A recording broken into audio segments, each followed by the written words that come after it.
there was a significant strategy pivot for our business. About 12 months ago, we hired a CTO with a background in fintech consultancy with the whole premise of moving our internally facing software applications that supported our internal teams to SaaS platforms, to software as a service to the market. And this brought up a few questions. So how are we going to do that? How are we going to actually staff that? How are we going to build that in London, where we're based? We're based over in Bank. Is that really the right place to do it? Is that going to work for us? So we thought, no. We looked at ONS data, we looked across market commentary, even with recruiter commentary from different vendors on where's probably going to be the best location to hire enough developers and tech-savvy folk for the solutions that we wanted to build. And we fell into Bristol. We saw it as one of the largest tech hubs in the UK at the moment. It's fastly growing. Channel 4 have just committed to moving their whole digital team down to Bristol soon. So it's a really exciting and very thriving place for the tech community. The tech talent piece was a great point because there's such a diversity in terms of the tech stacks that are supported down there. It's not just what you'd expect for financial services, because there are companies down there that do that, but also a lot of really cool new stuff like Ruby on Rails, if any of you work in the tech space. But we didn't have very much time to do it. We came up with the idea in July to launch in Bristol, and I was then tasked in mid-July to go and get it done. To go and make sure that we've got the initially 6 hires that we need all signed up, ready to go by Christmas. But that had challenges, as you can imagine. No one knew who we were. Maybe a couple of companies, investment organisations potentially, but relatively unknown, and definitely unknown to the tech group down there. Tech talent attraction, we all know it's super easy to find developers, especially when they don't know who you are, which is always good fun. As I mentioned, the timelines were very, very short, very minimal to try and deliver a brand message, to put the position in there, and also hire those people, get them through different processes. We didn't have an office. We didn't know where we were going to be based. Tech talent attraction for financial services as well is never an easy thing, as we all might know. We hadn't developed the messaging yet because we hadn't engaged with the marketplace to understand what was needed. We weren't able to put the brand positioning correctly because, again, we didn't know that much about Bristol. Did I mention tech talent attraction as well? Yeah, so a couple of nice challenges, as you can imagine. I'm really fortunate in my role to have a business that, one, plans its headcount for the next financial year, but also associates an anticipated recruitment cost to it, because they didn't have a recruitment function before I joined in April. So I was able to project out how much the business would spend if they used an agency to fill these roles. I used all that information to the senior leadership, the CTO, to the head of people at the time, and the CEO, and got buy-in, and asked them to support and believe in what I was going to do. And not just with the costings, but also with a lot of the information I'm going to talk about here. When I got to know the community, I think that's probably the most important part of what I did, is spend at least 2 weeks at the start speaking to everybody, asking for referrals, asking for introductions, speaking to tech advocates, speaking to developers, speaking to meetup leaders, speaking to recruiters, understanding their positioning in the marketplace. And it all filtered down into something called a meetup. You've probably seen them about in different communities and on different topics. But in Bristol, there's more meetups per person than anywhere else in the country, and I'm not sure why. I think it's because they just like eating pizza and drinking beers. But we thought, right, okay, let's do a meetup. I think that's the best way to introduce what Redington does, particularly introduce our fintech solutions to the marketplace.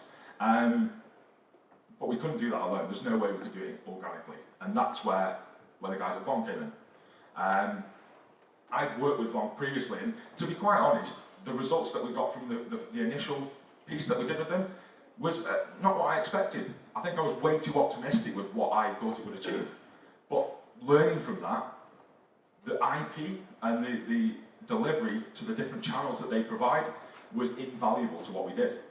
Their programmatic marketing, all the support on one platform, again, was really invaluable. And the remarketing probably was the most important part from a marketing perspective, from a content perspective, because it allowed us to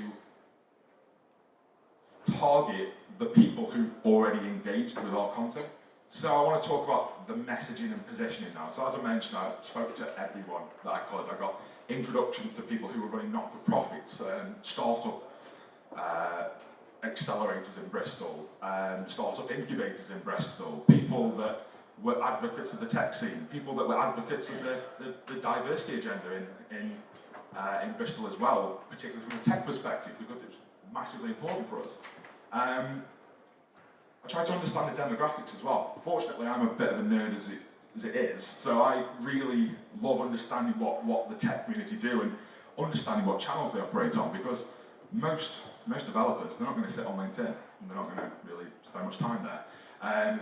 They spend a lot of the time on Stack Overflow or GitHub, or they spend a lot of the time looking through Reddit, because it's just an easy channel with a forum model.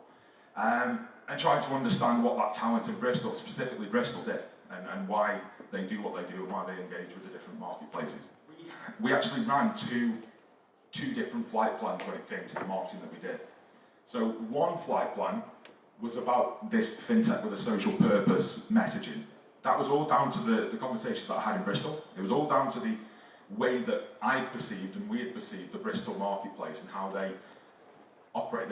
It seems like, not just the tech community, it seems like they want to make the future a little bit better for everyone. And it's very aligned to what we do.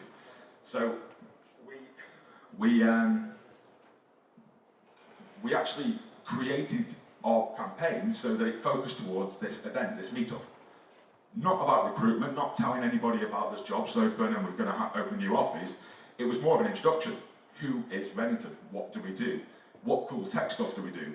Another really big added value to the whole way that we position the campaigns is that it actually produced self-selection. People who wanted to get involved with that type of purpose wanted to get involved, or at least would click through, or want to find out more. People who didn't, and that's fine. And once we finished that first flight about the event, once the event happened, we flipped that campaign into an explicit recruitment drive, saying, we've got roles open, do you want to join us? You saw the event, here's a video about the event, do you want to come on board? And we were able to then utilise that pixel tracking, that remarketing, to then send more content to those people, to send information about the event that we ran, and say, hey guys, noticed that you clicked on that before, here's a bit of an overview of the event if you couldn't make it, let us know if you want to hear about something else. If you don't plan what you're trying to achieve, if you don't have any measurable goals that you're trying to achieve as well, it's just not going to work. It's haphazard, it's slapdash, and you just throw your mud against the wall until it sticks.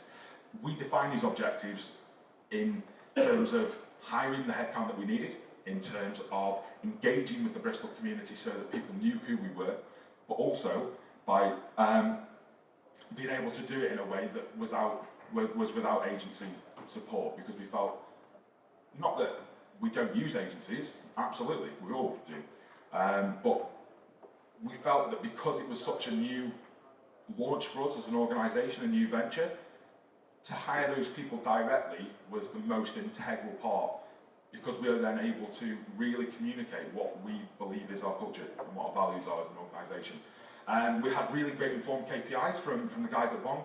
They were able to deliver exceptionally focused data from the demographics that we were targeting, just to inform what we should be seeing in terms of results, what we should see as impressions, what we should see as click-through rate, what we should see as video views, which was really great to help us measure how close we are to those defined objectives and how we're reaching them. It also helps us then understand and review where different areas weren't working as well, so different channel strategies and how to understand, is LinkedIn working this well? Should we put more spend into a different social channel? We got really great and invaluable input from our marketing team. We're fortunate to have an internal creative team that developed all the assets for us and helped me with the brand messaging and positioning that I needed to do.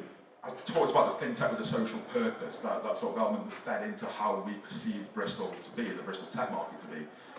But we also wanted it to feel native to the communities there, feel native to developers when we do it. So trying to make it a bit of a play on words, fintech with fintech, that's financial security.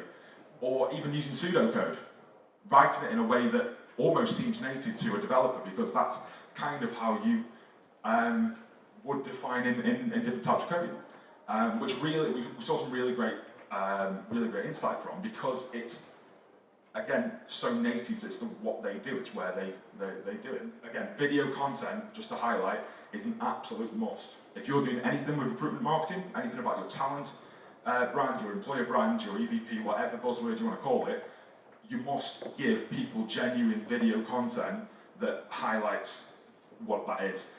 For us, we didn't need to say about that EVP, that branding, but what we did need to do is to tell them about this event. On the left, you'll see what was expected, what was informed by Yvonne in terms of the impressions, the video views at 100%, and the click-throughs. As you can see, impressions we did over 3 times the number, video views more than double, clicks more than double. Now, relatively speaking, the click-through rate went down, if you look at that, because of the number of impressions. But actually, we didn't see that as a bad thing, because that meant that that's 3 times bigger reach in terms of impressions than we were ever expecting. So the fact that more than double click-through than what we expected was a bonus for us, knowing that we've hit that many people. And equally, those people who clicked, we had pixel tracking associated to those people, so that we can retarget them with additional content further down the line. So I'm going to finish now with some summary takeaways that hopefully you'll be able to use if you're considering doing recruitment marketing in any way, shape or form. Do the maths. For too long now, HR functions, people functions have been turning up to senior leadership meetings with a PowerPoint presentation, ironically.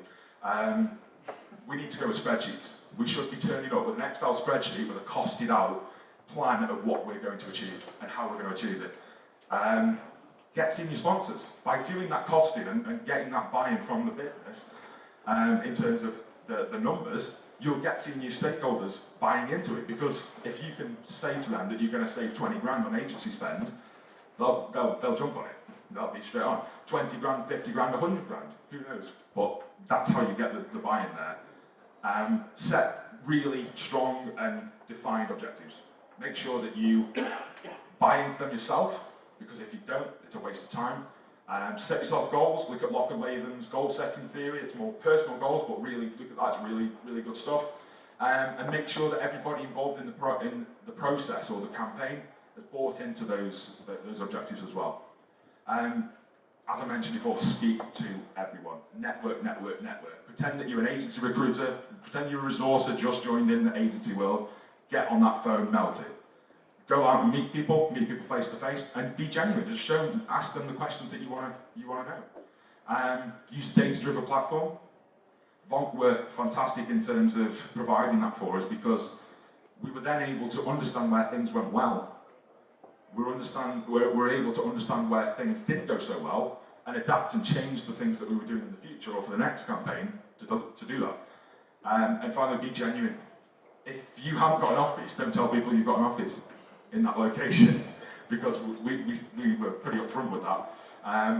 If you are telling people you've got a lovely, flexible, really easy workforce, come in when you want, work when you want, it's delivery oriented, but in reality it's a 9 till 5 bums on seats mentality, don't do it.